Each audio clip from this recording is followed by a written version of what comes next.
Խորը շնչեք, սրտի զարկերը հասնում են 30-ի, որտեղ էին նրանք կանգնած, երբ ձեզ վրա կրակեցին։ Մահ, մեծագույն առեղծվածը մարդու համար։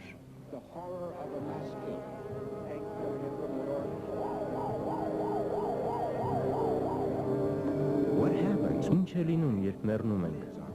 ինչ է ի վերջո մեզ սպասում, ոգեղեն մի աշխարհ, փոխակերպություն, մոռացում։ Մեր հաղորդման ընթացքում մենք կկատարենք ապշեցուցիչ մի ուղևորություն երկնքի դարպասներից մինչև դժոխքի բոցերը։ Մեզ հետ եղեք եւ մենք մահվանը կնայենք այն մարդկանց աչքերով, ովքեր այն ճաշակել են, Թոմաս Էդիսոն եւ ուրիշներ, հետմահու կյանքն ուսումնասիրող մասնագետներ, լսենք նրանց ապշեցուցիչ պատմությունները, դիտեցեք մահը եւ մահից հետո հաղորդումը։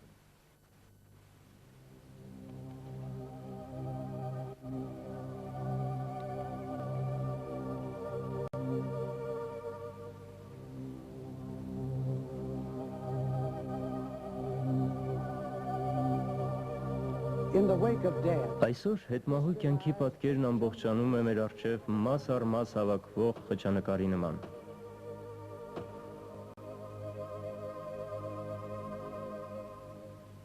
Մեր շրջապատում կան մահը տեսած տարբեր անհատներ, որոնց պատմած տպավորությունները միանշանակ չեն։ Նրանք կյանքում ունեցել են տարբեր ձգտումներ, տարբեր ձեռքբերումներ կամ ձախողումներ։ Սակայն չնայած այդ տարբերություններին, բոլորը հասել են միևնույն վերջնակետին՝ մահվանը։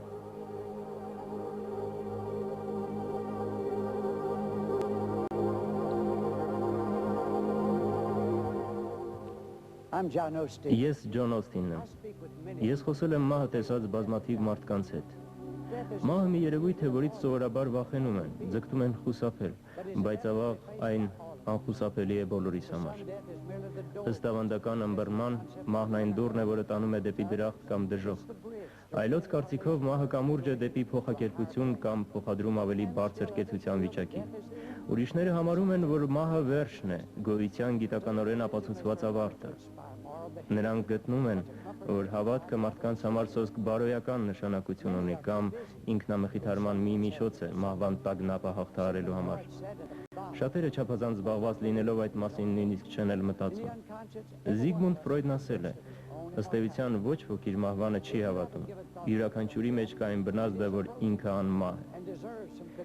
Եթե մինչև հիմա ձեր մահվան մասին չեք խորել, իմացեք, որ այն մոտենում է ու արժանի է բոլորիս ուշադրությանը։ Սա չասացի, որ հիվանդագին մտածումներ ունենաք, պարզապես մահն այսօր էլ ինչպես անհիշելի ժամանակներում առեղծվածային մի երևույթ է։ Նույնիսկ հասարակության զարգացման արդի պայմաններում մենք անկարող ենք որոշել, թե ինչ է լինում, երբ մեռնում ենք։ Իսկ հասարակական կարծիքի հարցումները ցույց են տվել, որ ամերիկացիների 2/3-ը հավատում է հետմահու կյանքին։ Կարող է որևէ մեկը մեզ ասել, թե ինչ է մահը։ Մեր վախճանը պատկերացնելով մենք նորովիկ իմաստավորենք այսօրվա կյանքը։ Ինչպես է պետք պատրաստվել մահվանը, թերևս մեզ օգնի ուրիշների փորձը։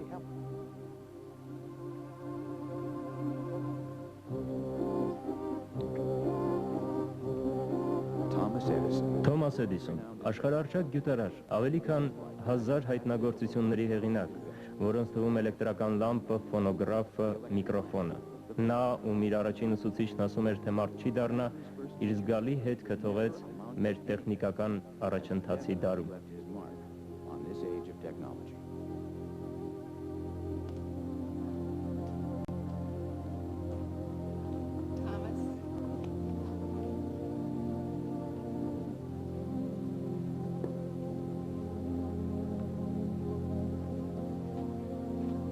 Կյանքի վերջին տարիներին նա աշխատում էր Վեստ Օրինջի իր լաբորատորիայում։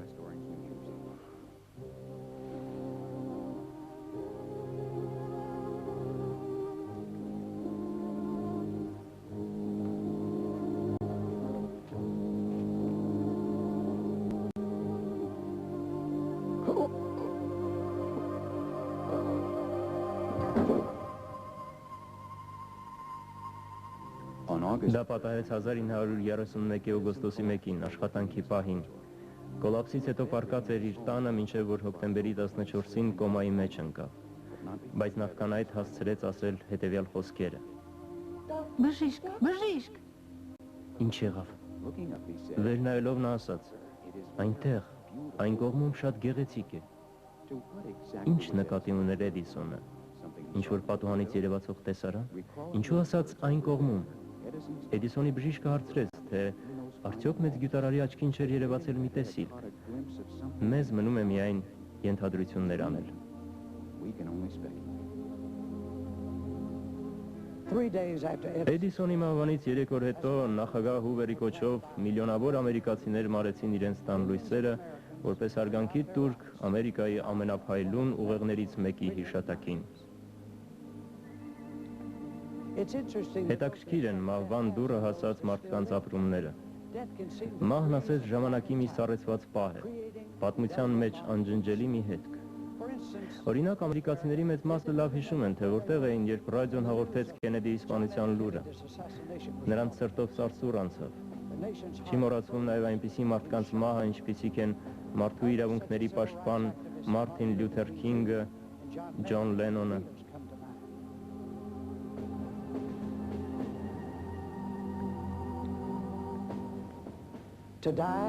Մեռնել, քուն մտնել, քնել, գուցե երազել, Ուիլյամ Շեքսպիր։ Հաճախ մահը թատերական ներկայացումների կուլմինացիան է։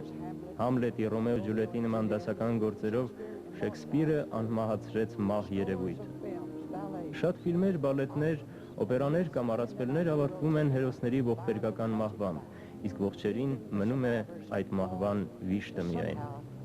Սիրելիի կորստից հետո մենակ մնալու վախը հատուկ է բոլորին։ Թերևս մարդու համար մահն ատելու հիմնական պատճառներից մեկը հենց այդ վախն է։ Ինչպես դա հաղթահարել։ Այս խնդիրը միշտ եղել է մահվան եւ մեռնելու մասին գրքի հեղինակ Էլիզաբեթ Քաբրել-Ռոսի ուշադրության կենտրոնում։ Նա իր կյանքը նվիրել է մեռնող հիվանդներին մխիթարելուն։ Գրել է մի քանի գրքեր, պատրաստել կրթական ծրագրեր, անցկացրել սեմինարներ, որպեսզի մարդկանց օգնի մահից ավելի քիչ վախենալ։ Քաբրել-Ռոսը հետաքրքիր դիտարկումներ է արել։ Նա գրում է. Գալիս է մի օր, երբ հանկարծ մարդիկ հասկանում են, որ այն ամենը, ինչ փայփայել են, չեն կարող իրենց հետ տանել։ Նրանք ասում են. «Ո Աստված, ես գոյատևել եմ, բայց երբեք լիարժեք կյանք չեմ ունեցել»։ Ինչը, որ մեզ համար առաջնային էր, հանկարծ կորցնում է իր նշանակությունը։ Ինչպիսին կթվա մեզ մեր կյանքը, երբ հետադարձ հայացքով անդրադառնանք մահվան անկողնուց։ Ինչը կդառնա կարևոր։ Դոկտոր Քաբրել-Ռոսն ասում է. երբ զրուցում ես 20,000 մեռնողի հետ եւ ոչ միայն մեծահասակների, այլև երեխաների, եզրակացնում ես, որ կյանքում ամենաէականը սերն է։ Սակայն ոչ սիրո այն տեսակը, որ մեզ աշխարհ է բերել, այլ անվերապահ հավերժական սերը։ Անվերապահ սեր, հետաքրքիր միջոց է մահվան երկյուղի դեմ։ Դոկտոր Քաբրել-Ռոսի նման մասնագետները մեզ ասում են, որ այդ վախը արտահայտվում է մարդու մեջ ոչ թե բուն մահվան պահին, այլ նախքան այդ։ Իսկ ինչ է կատարվում մեռնելու պահին, երբ, ինչպես ասում են, ժամանակը կանգ է առնում։ Վեստ Ջորջիայի քոլեջում հոգեբանության պրոֆեսոր Ռայմոնդ Մուդին իր կյանքը նվիրել է մեռնողների վարքագծի ուսումնասիրությանը։ Իր լույս մահից հետո հայտնի գրքում նա նկարագրում է բազմաթիվ դեպքեր։ Անցած մոտ 25 տարիների ընթացքում ես կարողացել եմ զրուցել ավելի քան 3000 անհատների հետ, որոնք գրեթե մահացած լինելուց հետո վերստին կյանքի են կոչվել։ Նրանց փորձառությունը շատ ուշագրավ է։ Հիշում եմ հետևյալ հետաքրքիր դեպքը։ Բժիշկ կան 437-ից։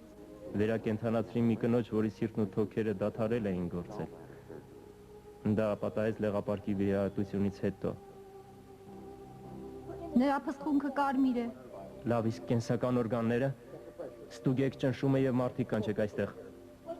Ինչով օգնեմ։ Հայտնիր հարազատներին ու վերադարձիր։ Բժիշկը որոշեց, որ կինը հավանաբար կմեռնի։ Կանչեց հարազատներին, որոնք մոտերքում էին ապրում։ Նրանք ունեին այդ կնոջ փոքր աղջկան խնամող մի բարեկամուհի։ Այս լուրն իմանալով բարեկամուհին շորերի կույտից շտապ վերցրեց առաջին պատահած զգեստը եւ փոքրիկ աղջկան հագցնելով նրա հետ Անմիջապես վազեց հիվանդանոց։ and then took the daughter to the hospital.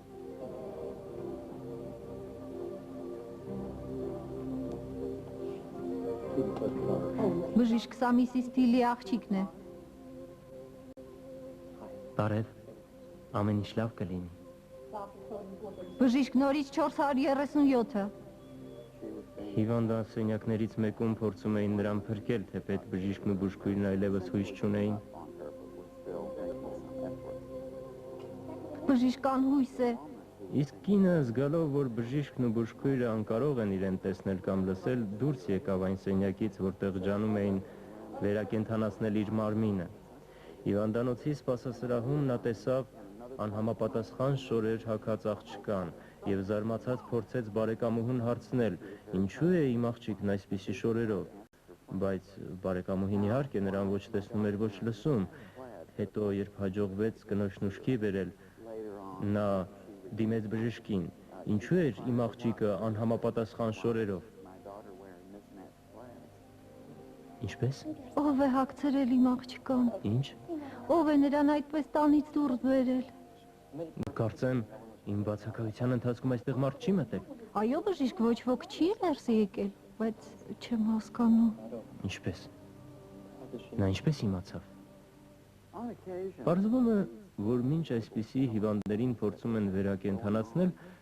նրանք կարող են սենյակից հեռանալ եւ ապա ուշքի գալուց հետո պատմել դրսում կատարված դեպքերը։ they're able to give us Ըստ որում այնպիսի մանրամասներով, որ մնում է հավատալ, որ նրանք իրոք եղել են իրենց մարմնից դուրս։ one woman Մի կին ինձ պատմեց, որ տեսել է ինքն իրեն մարմնից վերև։ Փորձել է հաղորդակցվել բժշկի եւ բուժքրոջ հետ, հարցնել, թե ինչ են մտածում, բայց համոզվելով, որ նրանք իրեն ոչ տեսնում են, ոչ լսում, դուրս է եկել սենյակից, այնտեղ թողնելով մարմինը։ in a hallway Սպասասրահում տեսել է իր փեսային եւ ուրիշների, որոնք սպասում էին նրա մահվանը։ of the family and waiting what they imagined to be the death of this woman. Բարև Բոբ, ո՞նց ես։ Բարև Թոմ, լավ ես։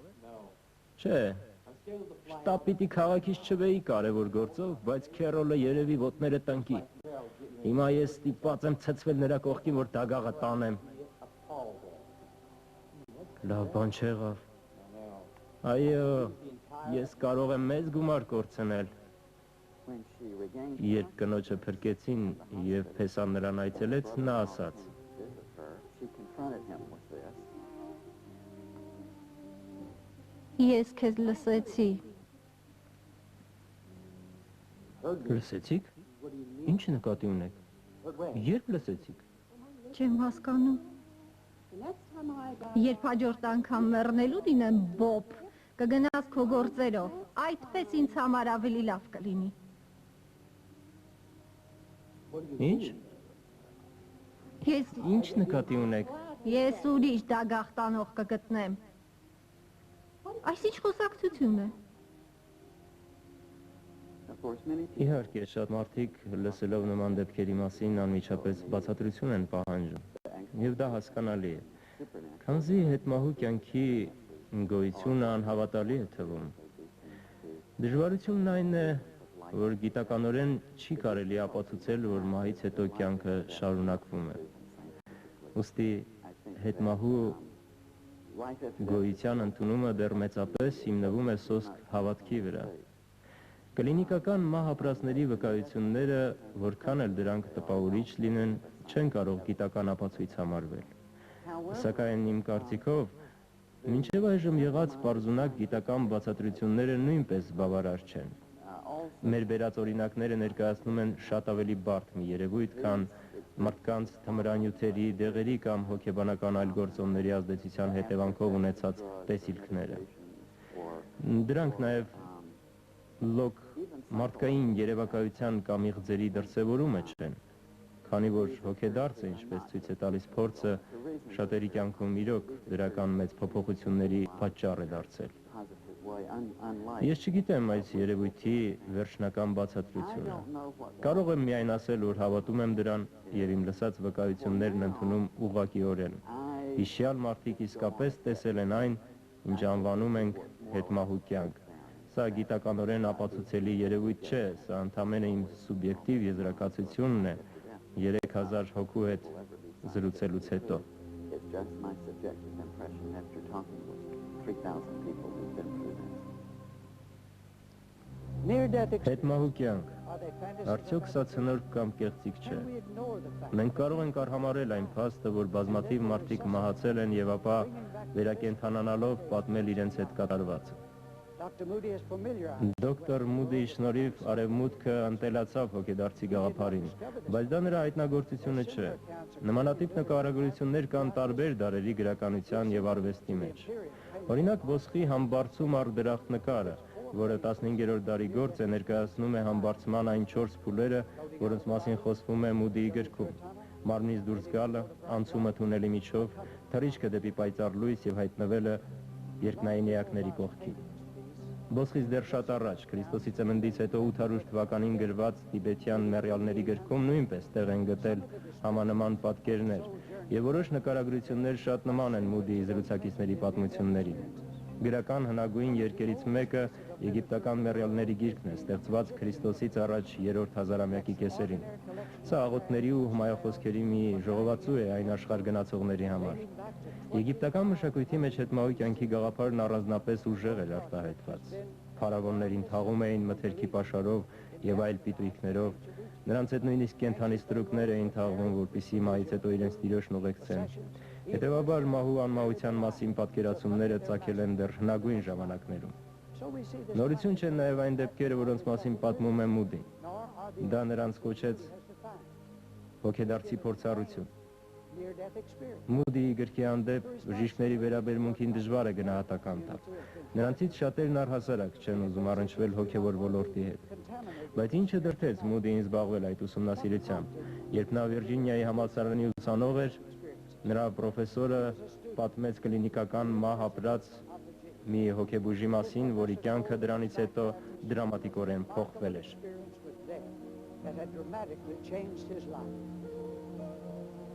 1943-ի դեկտեմբերի 1-ին շարքային Ջորջ Ռիչին գտնվում էր Տեխասի Քեմբերլի հավաքակայանում։ Նա ընտրվել էր հաճախելու Վիրջինիայի բժշկական քոլեջ եւ պատրաստվում էր գնալ Ռիչմոնդ։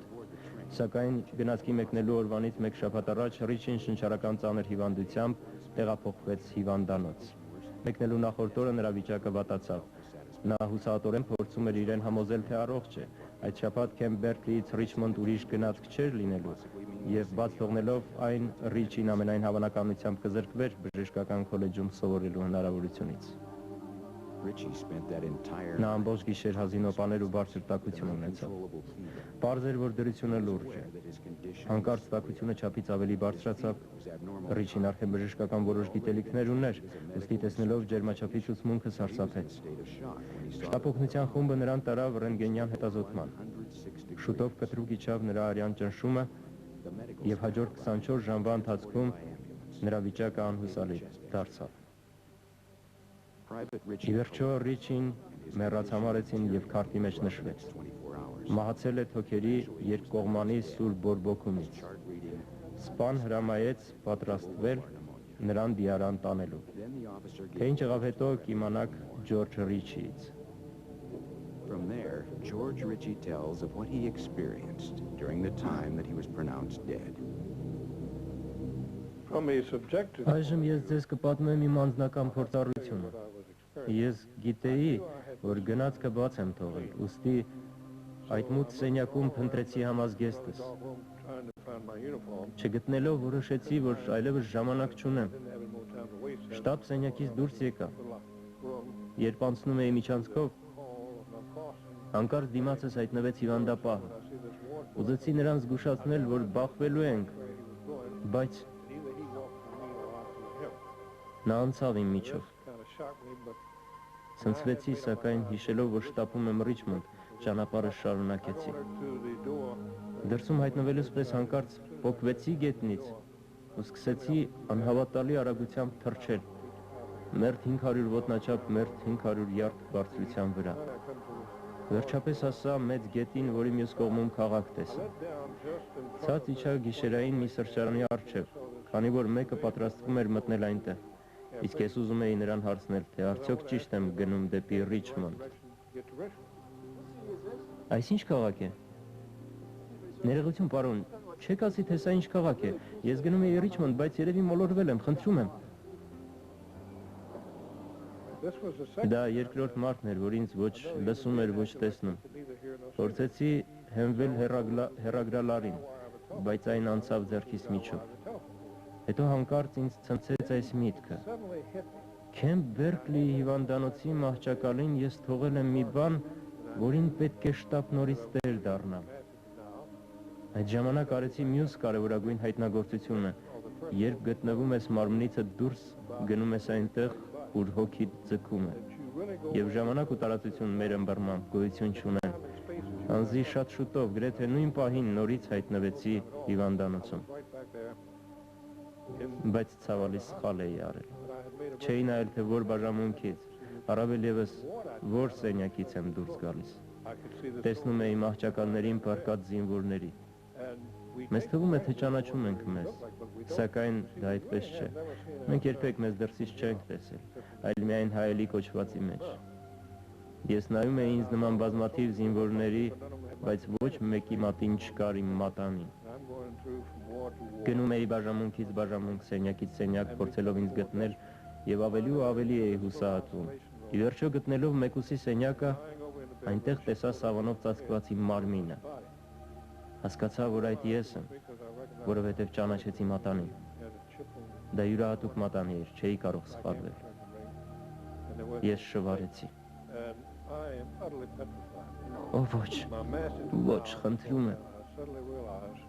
Ահա թե ինչն էր, որ ինձ հետ բերեց։ Հանկարծ հասկացա, որ իմ մարմինը մեռած է, բայց դեռ շատ երիտասարդ եմ մահանալու համար, ընդամենը 20 տարեկան։ Հետո հանկարծ սենյակի լույսը պայծառացավ, դառնալով այնքան շլացուցիչ, որ ասես միաժամանակ 1 միլիոն լամպ վառվեց։ Նույն պահին 3 բան եղավ։ Իմ հոգեկան գոյության ներսում հնչեց մի ձայն ասելով. «Կանգնիր, դու Աստծո որդու առջև ես»։ Այդ փառահեղ լույսի միջից առաջ եկավ ապշեցուցիչ մի էակ։ Հիվանդանոցի պատերն անհետացան, եւ ես տեսա ողջ կյանքիս բոլոր պահերը, սկսած կեսարյան հատումով իմ ծննդից, մինչև մահս 20 տարեկանում, ու իմ բոլոր արարքները։ Նա հարցրեց, ինչպես ես ապրել քո կյանքը։ Երբ մտածեցի, որ ռազմական ուսումնարանի ուսանող եմ, անմիջապես ասաց, դա քեզ փառք է բերում։ Ապա նորից նույն հարցը. ինչպես ես ապրել քո կյանքը։ Այն աշխարհում հնարավոր չէ ստել։ Դիմացինդ գիտի, թե դու ինչ ես մտածում։ Չես կարող մտածածիդ հակասող խոսք ասել, եւ թյուրըմբռնումն անհնար է։ Առջևս մի էակ էր, որի մասին ամեն ինչ գիտեր, եւ սիրում էր, եւ ընդունում էր ինձ։ Դա արկայծեց իմ մտքում։ Իսկ Հիսուսն այնուհետև նշանով հասկացրեց, որ մոտենամ իրեն։ Կարող եք պատկերացնել իմ վիճակը։ Ես կարծում էի, որ կյանքում արդեն ամեն ինչ տեսել եմ, բայց պարզվեց, որ դա միայն սկիզբն է։ Որովհետև հանկարծ նա իմ առաջ բացեց մեկ այլ իրականություն։ Ես ուզում էի այնտեղ մնալ, բայց հաջորդ պահին հասկացա, որ Հիսուսն ինձ ետ է ուղարկում դեպի Տեխաս։ Շարքային Ջորջ Ռիչիի մահը հաստատեց բժիշկ կապիտան Դոնալդ Ֆրենսին։ Հետագայում դոկտոր Ռիչին իր «Իմ կյանքը մեռնելուց հետո» գրքում մանրամասնորեն նկարագրում է իր հետմահու կյանքի տարբեր ոլորտները, որոնց նա ականատես է եղել։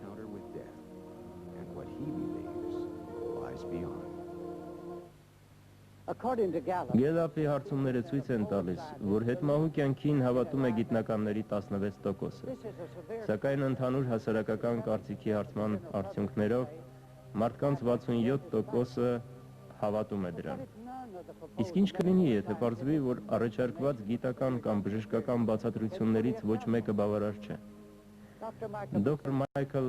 Սեբոմը սկսեց հոգեդարձի փորձառությունների իր գիտական ուսումնասիրությունը թերահավատի տեսանկյունից։ Արդյունքում նա գրեց «Մահվան վերուշեր» բժշկական հետազոտություն գիրքը։ Եվ ո՞րն է նրա եզրակացությունը։ Դոկտոր Սևը ցույց է տալիս, որ գիտությունն իզորու չէ տալու այդ երևույթի սպառիչ բացատրությունը։ Նա մեջ է բերում Ալբերտ Էյնշտեյնի հետևյալ խոսքերը. Գիտությամբ լրջորեն զբաղվող ամեն ոք համոզվում է, թե դիեզերքի օրենքների վրա իշխում է մարդուց անհամեմատ զորավոր մի ոգի, որի առաջ մենք մեր համեստ կարողություններով պիտի խոնարհվենք։ Բժշկության առաջընթացը կոչված է երկարացնելու մարդկային կյանքը։ Մեր թշնամին մահն է։ Սակայն կյանքի որոշակի պարագաներում պարզվում է, որ հաճախ մեր բժշկության նվաճումները ակնթարթորեն իջիկ են դառնում։ Ըստ վիճակագրական տվյալների կան մարդիկ, որոնք հրաժարվում են ապրել արհեստական օրգաններով։ Արդյոք մահը ելք է։ Երբ։ Ով է այդ որոշում։ Բազմաթիվ բարդ հարցեր կան, որոնց գիտությունը միայն մասամբ է ի վիճակի պատասխանել։ Կրոնն առանց գիտության կույր է։ Իսկ գիտությունն առանց կրոնի կաղում է, ասում էր Էյնշտեյնը։ Եվ գիտությունը եւ կրոնը ճշմարտություն են որոնում, բայց հակադիր ուղիներով։ Աշխարհի բազմաթիվ կրոններ դրախտ հասնելու համար առաջարկում են տարբեր ուղիներ։ Երկնքի իրենց նկարագրություններում հոգեդարձ ապրածները հիմնականում պատմում են հետևյալը. դա աննկարագրելիորեն գեղեցիկ մի տեղ է, ուր հավերժական խաղաղություն ու անսահման սեր է տիրում։ Այնտեղ հրեշտակներ կան եւ կենդանի մի լույս, որը հավանաբար Աստվածն է։ Բայց չէ՞ որ կա նաեւ դրախտի հակոտնյան դժոխքը, հավիտենական տանջանքի վայրը։ Դժոխքի գաղափարն առկա է աշխարհի գրեթե բոլոր հիմնական կրոններում։ Դա այնտեղն է, որը պատրաստված է չարագործների համար։ Դոկտոր Մուդին պնդում է, որ հոգեդարձի փորձառություններում գրեթե չկան վկայություններ դժոխքի մասին։ Արդյոք սա կրոնական բացթողում չէ, կամ գուցե ուսումնասիրությունն է թերի։ Դոկտոր Մորիս Ռոլինգզը պարզել է, որ դժոխքի փորձառությունները նույնպես բազմաթիվ են։ Ի տարբերություն ուսումնասիրողների մեծ մասի, դոկտոր Ռոլինգզը ներկա է եղել մարդկանց կողքին իրենց մահերի եւ վերակենդանացումների ժամանակ։ Մի անգամ այնպես ստացվեց, որ նա առիթ ունեցավ առնչվել միաժամանակ գիտության, կրոնի, մարմնի, հոգու, դրախտի եւ դժոխքի հետ։ Հոգեդարձի փորձառություններով ես սկսեցի հետաքրքրվել այդ դեպքից հետո։ Հիվանդը կրծքավանդակում ցավ ուներ, եւ ես ուզում էի պարզել դա սիրտն է թե ոչ։ Շարժարդակ կոչվող սարքի վրա ավազելիս արագանում է սրտի աշխատանքը եւ հնարավոր է դառնում անհրաժեշտ հետազոտություններն անել։ Սակայն փորձի ժամանակ այդ հիվանդը լարվածությանը չդիմացավ, մահացած ընկավ գետնին։ Բոլորը գիտեն իրենց գործը նման դեպքերում։ Բուժքույրը սկսեց բերանից բերան շնչառություն տալ։ Հիվանդի սիրտը կանգ էր առել։ Ես սրտի մերսում էի անում, բայց ապարդյուն։ Հանկարծ նա մի պահ ցնցվեց, խրխրաց, աչքերը պտտվեցին, կապտեց եւ նորից շնչառությունն ու սրտի աշխատանքը դադարեցին։ Ես շարունակում էի անել ամեն ինչ, անել ինչ կարող էի։ Հանկարծակի մահերի դեպքում մարդկանց կեսին հնարավոր է լինում փրկել։ Հետո նա ջղաձգվեց ու ասաց. «Բժիշկ, ես դժոխքում եմ»։ Լավ է, ասացի, ինչ չես վախեցնի, ես բժիշկ եմ։ Բժիշկ, շարունակեց նա, դուք չեք հասկանում։ Ապա նորից նրա աչքերը պտտվեցին, խրխրաց, կապտեց ու սիրտը կանգ առավ։ Բուժքույրերը նայեցին ինձ ու ասացին. «Մի բան պետք է անել»։ Մեռնողի ցանկությունը ինչ կարող ես անել։ Նա ասաց. «Աղոթեք ինձ համար, բժիշկ, մի բան արեք, հանեք ինձ դժոխքից»։ Նա մահանում նորից ուշքի էր գալիս, կրկնվող կլինիկական մահ էր։ Լավ, ասացի, մի բան կհորինեմ, աղոթք կասեմ քեզ համար, իսկ դու կրկնիր։ Ես հավատում եմ, որ Հիսուս Քրիստոսն Աստծո որդին է, կրկնիր։ Նա կրկնեց։ Եվ ես շարունակեցի. «Տեր, ների՛ր իմ մեղքերը, հանիր ինձ դժոխքից, եթե ես մեռնեմ, ուզում եմ երկինք գնալ, կրկնիր»։ Նա նորից կրկնեց եւ ես ավելացրի. «Բայց եթե ապրեմ, հավիտյան քեզ պարտական կլինեմ, ես քոնն եմ»։ Այս աղոթքից հետո նա փոխվեց, այլևս գետին չէր գալարում, չէր դիմադրում ու չէր գոռում. «Հեռու գնացեք»։ Նա խաղաղվել էր, սովորական մեռնող հիվանդի նման։ Անկախ հոգեդարձի փորձառության բնույթից, անհատների կյանքում անպայման էական փոփոխություն է կատարվում։ Ուսումնասիրությունները ցույց են տալիս, որ նրանք դառնում են ավելի լավ մարդիկ, իմացության մեծ ծարավ են ունենում, սեր։ Այդ փոփոխությունից Մուդին եզրակացնում է, որ հոգեդարձը մարդկանց կյանքում սոստ կրիտիկական պահ չէ։ Մանավանդ, որ այն հակառակ հոգեկան հարվածների տանում է դեպի դրական զարգացում եւ ոչ թե ճնշվածություն։ Ռոլինգն ասում է, որ այսպիսի փոփոխությունը այնքան բնորոշ է հոգեդարձվածներին, որ նույնիսկ հիվանդի բազմաթիվ հարազատներն են հաստատում այդ իրողությունը։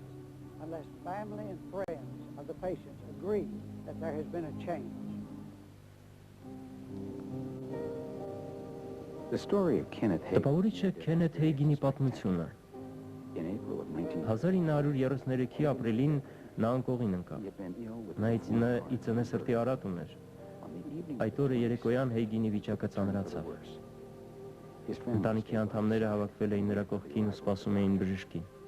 suddenly Հանկարծ նա սրտում սոսկալի ցավ զգաց ու հասկացավ, որ մահը մոտ է։ convinced he was living Հեյգինը պատմում է հետևյալը. Սկզբում անզգայացան ոտքերիս մատները, seemed to go ապա ոտնաթաթերս, this կոչերս, ծնկներս, ազդրերս, ստամոքսս ու սիրտս, եւ ես մարմնիցս my stomach դուրս թռա։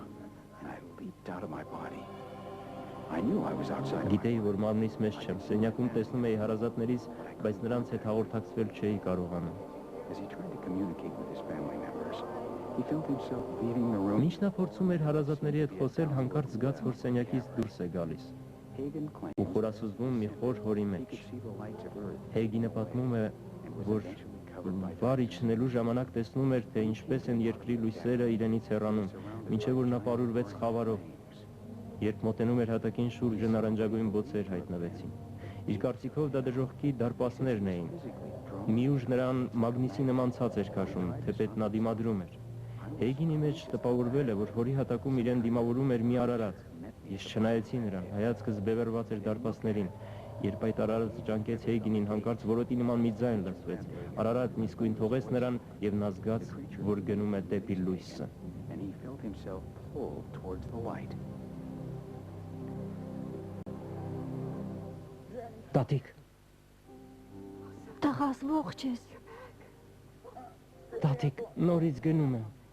Չէ, դիմացիր։ Ուր է մայրիկը։ Ուզում եմ նրան հրաժեշտ տալ։ Երբ նրան ասացի, որ մահացել ես, դուրս եկա։ Ուզում եմ հրաժեշտ տալ։ Այո, Լիլի։ Մի գնա, տատիկ։ Վախենում եմ, որ կմեռնեմ եւ կողքից չես լինի, մի գնա։ Չէ, այստեղ եմ, տղաս, կողքիդ կլինեմ։ Տատիկ, նորից գնում եմ։ Սիրում եմ քեզ։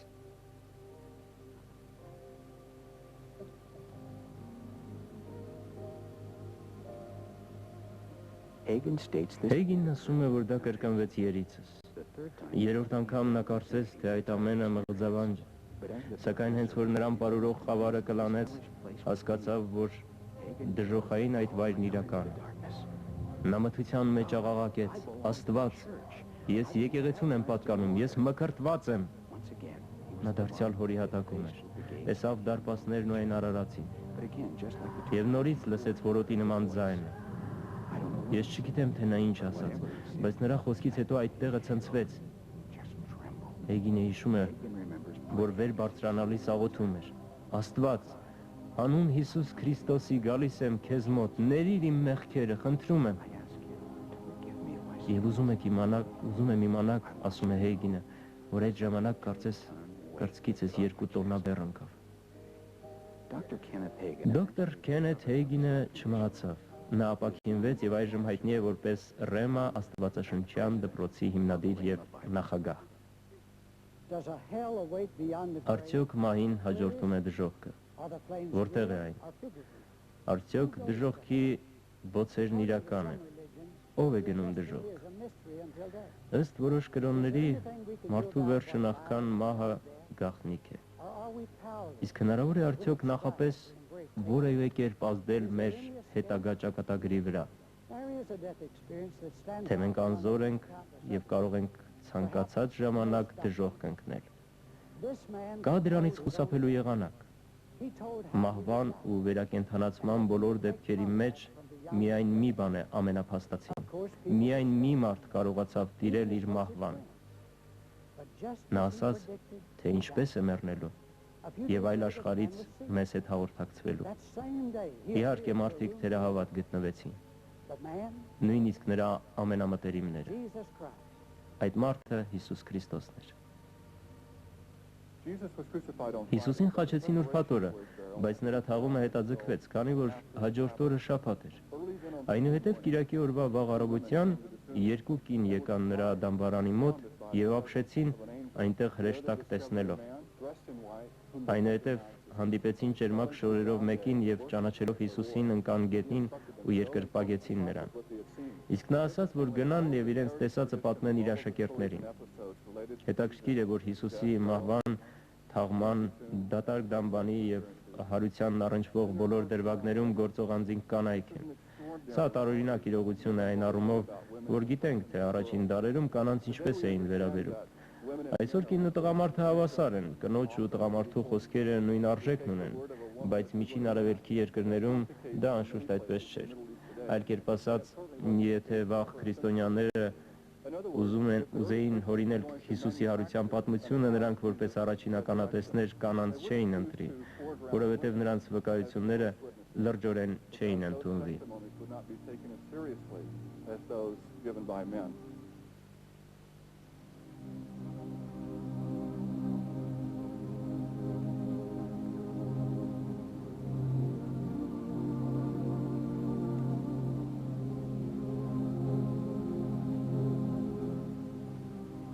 Առաքյալները հավաքվել էին մի սենյակում։ Հասկանալի է, նրանք տխուր էին և շվարած, քանի որ զրկվել էին իրենց առաջնորդից, նաև վախեցած էին։ Հռոմեացիները վճռականորեն էին վարվում այն խմբերի հետ,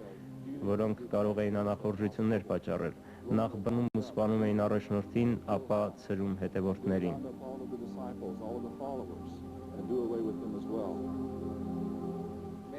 Մարիամի աչքին դա թվացել է։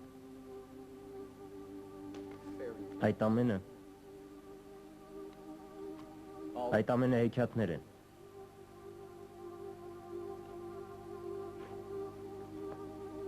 Բավական է։ Կլեոպասի գնալուց հետո ով կողպեց դուռը։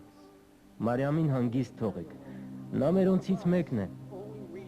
Մենք նրան Հիսուսի համար էինք ընդունում։ Հիմա նա չկա։ Բայց ինչու Մարիամը չի կարող նրան տեսած լինել։ Նա մեծ հրաշքներ կատարեց։ Նա կենդանացրեց Ղազարոսին, ինչու չպետք է նա ինքն էլ հարություն առներ։ Դա վերջացավ, մենք սխալվում էինք։ Հիսուսը լավ մարդ էր, բայց լավ մարդիկ էլ են մեռնում։ Մենք էլ կմեռնենք։ Հիսուսի մահից հետո նրա աշակերտների հուսահատությունն ու վհատությունը շատ բնական են թվում։ Նրանք չէին կարող միանգամից հավատալ հարությանն ու դատարկ դամբանի իրողությանը։ Երբ Հիսուսը նրանց հետ խոսում էր հարության մասին, նրանք երևի մտածում էին, որ նա ասում է մի բան, որը հայտնի է առաջին դարի ցանկացած փարիսեցուն կամ եբրայեցուն, նկատի ունենալով բոլորի հարությունը դարավերջում, որի մասին գրված է Դանիելի մարգարեության 12-րդ գլխում։ Ոչ ոք չէր սպասում, որ մի մարդ կարող է ինքն իրեն հարություն առնել։ Բայց մինչ աշակերտները զրուցում էին, սենյակ մտավ Հիսուսն ու ասաց, որ մինչև աշխարհի վերջը նրանց հետ կլինի։ Հիսուսի հարությունից հետո նրա աշակերտները ուտելիք են խնդրում։ Իսկ մեկ այլ դրվագում նա ինքն է նրանց համար կերակուր պատրաստում։ Սա մի կողմից վկայում է, որ նա ուրվական չէր, այլ վերակենդանացած ֆիզիկական մարմին, և մյուս կողմից վերադառնալով այնտեղ, նա իբրև բարեկամ աշակերտների հետ սեղան նստեց, և թեպետ նրանք իր ձերբակալության ժամանակ փախել էին և իրեն ուրացել, նա ներեց նրանց, հաց կերավ նրանց հետ, ի նշան համերաշխության, և պատվիրեց իր քարոզչությունը շարունակել, խոստանալով, որ այլևս մինչև դարավերջ չի լքի նրանց։ carry on his ministry and telling them that he would be with them always to the very end of the age. Դուք ինձ հավատացիք, որովհետև տեսաք, բայց Երանի նրանց, որոնք չեն տեսնի ու կհավատան ինձ։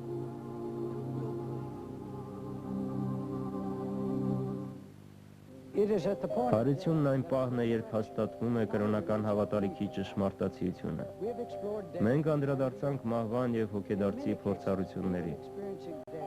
Ոմանք պատմում էին մի լույսի մասին, որն իրենց աննկարագրելի սիրով է մոտեցել։ Ուրիշները հիշատակում էին դժոխքը, որից փրկվել են Աստծո անունը կանչելով։ Աստծո գաղափարի բացատրությունը գիտության հնարավորություններից վեր է թվում։ Թերևս կրոնը նույնպես չունի բոլոր հարցերի պատասխանը։ Կրոնը միշտ եղել է այն ուղին, որով մարդիկ փորձել են գտնել ու հասկանալ Աստծուն։ Իսկ ինչպես է Աստված ներկայանում մարդկանց։ Սուրբ Գիրքը նկարագրում է հրաշագործ լույսի ու անվերապահ սիրո մարմնավորում։ Ըստ Աստվածաշնչի նա այս աշխարհն այնքան սիրեց, որ իր որդուն ուղարկեց մարդկության հետ իր խաթարված հարաբերությունները վերականգնելու։ Հիսուսը վստահորեն գնաց մահվան և այնուհետև ասաց. «Ես հաղթեցի մահը, և այլևս դուք վախենալու ոչինչ չունեք։ Մահ, այն կարող է մեզ դուր չգալ, բայց պետք չէ մահից վախենալ։ Մենք միայն պետք է ընդունենք այն սերն ու ներումը, որը մեզ պարգևում է Աստված մահվան հանդեպ Հիսուսի տարած հաղթանակի միջոցով։ Այնուհետև մենք հավերժ կապրենք մեր Արարչի հետ։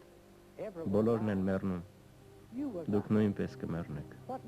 Ինչ է սպասում ձեզ մահից հետո։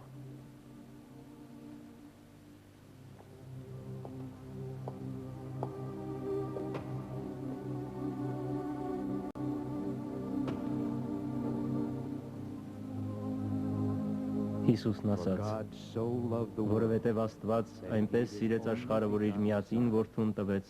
որ ամեն նրան հավատացողը չկորչի, այլ հավիտենական կյանք ունենա։ Հիսուսն ասաց. Ես եմ հարություն և կյանքը։ Ով հավատում է ինձ, թեև մեռնի էլ կապրի, հավատում ես այս բանին։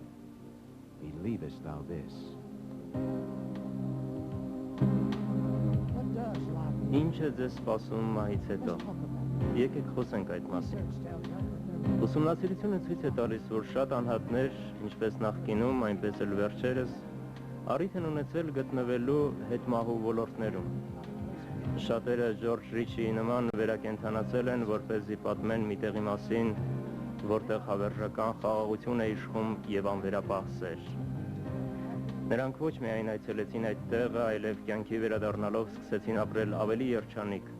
հագներևորեն փոխված կյանքով, ինչպես նրանց մերձավորներն են վկայում։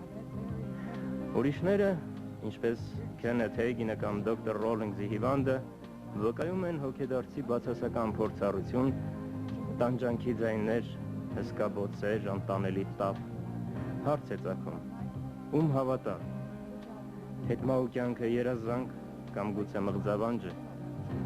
Որն է ավելի հավանական, դրախտի գոյությունը, թե դժոխքի։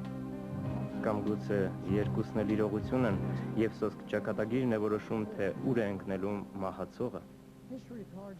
Պատմությունը պահպանել է բոլոր նման փորձառություններից ամենահաստատունը։ Այս դեպքը բացառիկ է։ Այդ անհատը ոչ միայն նախապես ասաց, որ մեռնելու է,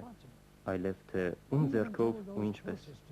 Նա ասաց նույնիսկ, թե ինչպես կվարվեն նրա մերձավորները իր մահից առաջ և հետո։ Եվ սա ամենը չէ։ Նա ասաց, որ գնալու է դժոխք, ապա երկինք և խոստացավ բոլոր նրան հավատացողների առջև բացել երկնքի դռները։ Նրա մահվան ու հարության վերաբերյալ հավաքված են մանրամասն վկայություններ։ Նա մեռավ, իջավ դժոխք, հերթով վերադարձավ այս աշխարհ, այնուհետև շատերի ներկայությամբ համբարձվեց երկինք։ Նրա անունը Հիսուս Քրիստոս է։ Փորձը ցույց է տալիս, որ թե դրախտը, թե դժոխքն իրականություն են և անխուսափելի ցանկացած մեռնող տղամարդու, կնոջ կամ երեխայի համար։ Բայց ի՞նչն է որոշում, թե որտեղ է հայտնվելու մեռնողը։ Այս հաղորդման նյութերը պատրաստելիս մենք հանգեցինք մեկ եզրակացության։ դոկտոր Հեյգինի, դոկտոր Ռիչի եւ դոկտոր Ռոլինգզի դեպքերը իրար շատ նման են։ Հիսուս Քրիստոսին ապավինող մարդիկ մահից հետո տեսել են երկինքը։ Դոկտոր Ռոլինգզի հիվանդի դեպքում հոգեդարձի բացասական փորձառությունը վերածվեց դրականի, երբ մեռնողը դիմեց Հիսուսին եւ փրկություն խնդրեց։ Բայց ահա թերևս բացասական փորձառության ամենաէական ու ցնցող մի փաստ ևս։ Մի անհատ դժոխքից տեղափոխվեց երկինք առանց Հիսուսի անունը տալու եւ փրկություն խնդրելու, որի մասին խոսենք հետո։ Եթե կարդանք Աստվածաշունչը, ապա կհամոզվենք, որ դժոխքի աստվածաշնչային նկարագրությունը չափազանց նման է հոգեդարձի բացասական փորձառություն ունեցած մարդկանց նկարագրած տեղին։ Ինչ վերաբերում է մահվան առեղծվածին, ապա այստեղ կարևորագույն փաստը Հիսուսի հարությունն է։ Չի կարելի եւ հնարավոր չէ հաշվի չառնել հոգեդարձի ամենափաստացի ու ավարական փորձառությունը։ Նա ասաց, որ մեռնելու է եւ հարություն է առնելու եւ չսխալվեց։ Նրա շնորհիվ մենք այլևս հավիտյանս կարող ենք մահից չվախենալ։ Մեր ազատությունը նրա անվերապահ սերն է։ Բայց Հիսուսի առաքելության նպատակն ընդամենը մեզ մահվան վախից ազատելը չէր։ Նա եկավ մեզ հավիտենական կյանք շնորհելու։ Նա ասաց. Ես այնտեղ էի ու հետ եկա։ Եթե հավատում եք ինձ, ընդունեք ինձ որպես ձեր Տերն ու Փրկիչը եւ կարող եք այլևս ոչինչից չվախենալ։ Ինչպես ասացի, Սուրբ Գիրքը նկարագրում է Աստծուն որպես անձեռակերտ լույսի ու անվերապահ սիրո մարմնավորում։ Պատահականություն է արդյոք, որ հոգեդարձի փորձառություն ունեցողները նրան ներկայացնում են նման ձևով, անգամ նրանք, ովքեր ծանոթ չեն Աստվածաշնչին։ Փաստերը ցույց են տալիս, որ դա պատահական չէ։ Իսկ հնարավոր է մահը հաղթահարել։ Հիսուսն արեց այդ ինձ ու ձեզ համար։ Նա առաքվեց, որպեսզի մեռնի եւ դրանով վերացնի մահվան զորությունը եւ վերականգնի մարդկանց խաթարված հարաբերությունները Արարչի հետ։ Ձեզ մոտ չի առաջանում այն զգացմունքը, որ Արարիչ Աստվածն իր որդուն ուղարկեց հասնելու մարդկանց կարիքներին։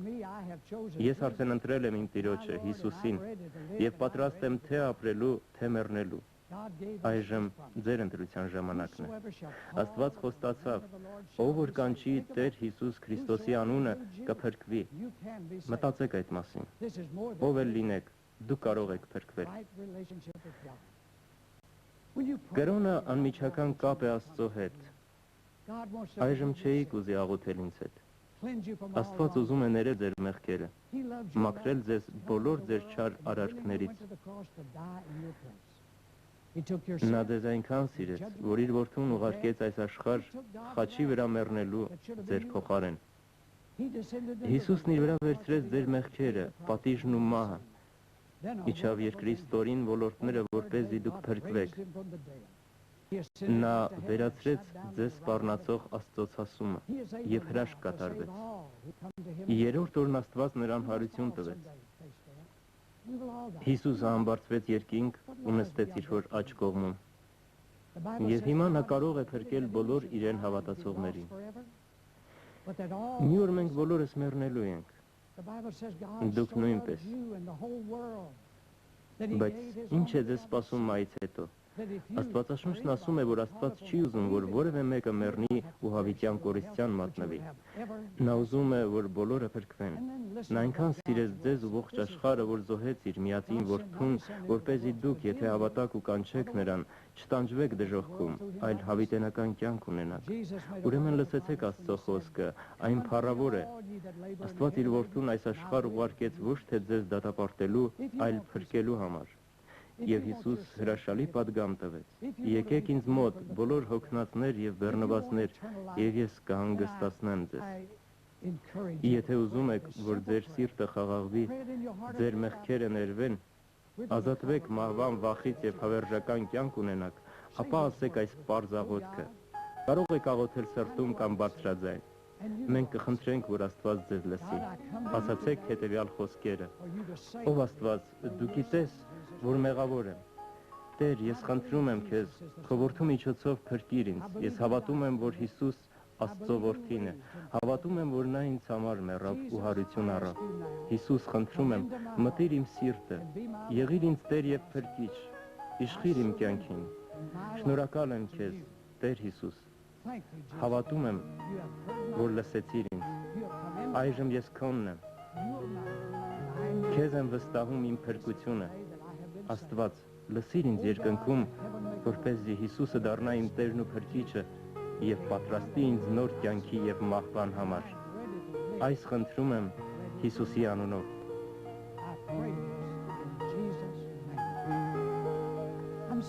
Շատ ուրախ եմ ձեզ համար, եթե իրոք աղոթեցիք։ Թող Հիսուս Քրիստոսի շնորհը, խաղաղությունն ու սերը վերափոխի ձեր երկրային կյանքը եւ պատրաստի ձեզ հավերժականությանը։ Amen. God bless you in Jesus' name.